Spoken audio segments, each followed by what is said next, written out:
അതിനൂതന hi tech സാങ്കേതിക വിദ്യകളോടെ വൻ നഗരങ്ങളെ പോലും വെല്ലുന്ന സൗകര്യങ്ങളുമായി നമ്മുടെ ചേലക്കരയിൽ Naturals men's and kids beauty parlour, doctors tower, near bus stand, Chelakkara. Vaniyamkulam palliative and rehabilitation centre ചാരെ 2025 എന്ന പേരിൽ വളണ്ടിയർ രോഗി ബന്ധു സംഗമം സംഘടിപ്പിച്ചു. ഷൊർണൂർ പ്രഭാതം charitable trust chairman M.R. Murali പരിപാടി ഉദ്ഘാടനം ചെയ്തു. സമൂഹ ജീവി എന്ന നിലയിൽ നമ്മുടെ ബാധ്യതയാണ്, നമ്മുടെ ചുമതലയാണ്, നിർബന്ധമായി നാം ചെയ്തു തീർക്കേണ്ട ഒന്നാണ് സാന്ത്വന പരിചരണം, രോഗി പരിചരണം എന്ന നിലയിൽ ഈ പ്രവർത്തനത്തെ നമുക്ക് കാണാൻ സാധിക്കേണ്ടത്. നമ്മുടെ നാടിന് അതിമഹത്തായിട്ടുള്ളൊരു പാരമ്പര്യം തന്നെ ഇതിനുണ്ട്.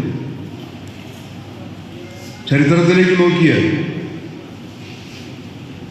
സ്വപ്നതുല്യമായിട്ടുള്ള പാരമ്പര്യം നമ്മുടെ നാടിന് ഈ രോഗി പരിചരണത്തിൻ്റെ, സാന്ത്വന പരിചരണത്തിൻ്റെ കാര്യത്തിൽ. വാണിയംകുളം ഹൈസ്കൂളിൽ വെച്ച് നടന്ന സംഗമം പരിപാടിയിൽ VPRC president doctor M.K. Hemachandran അധ്യക്ഷനായി. ഗ്രാമപഞ്ചായത്ത് പ്രസിഡന്റ് K. ഗംഗാധരൻ മുഖ്യാതിഥിയായി പങ്കെടുത്തു. ഒറ്റപ്പാലം ഇന്നർ വീലർ ക്ലബ് ഭാരവാഹികൾ 1 ലക്ഷം രൂപയിലധികം വില വരുന്ന സർജിക്കൽ ഉപകരണങ്ങൾ VPRC ഭാരവാഹികൾക്ക് നൽകി.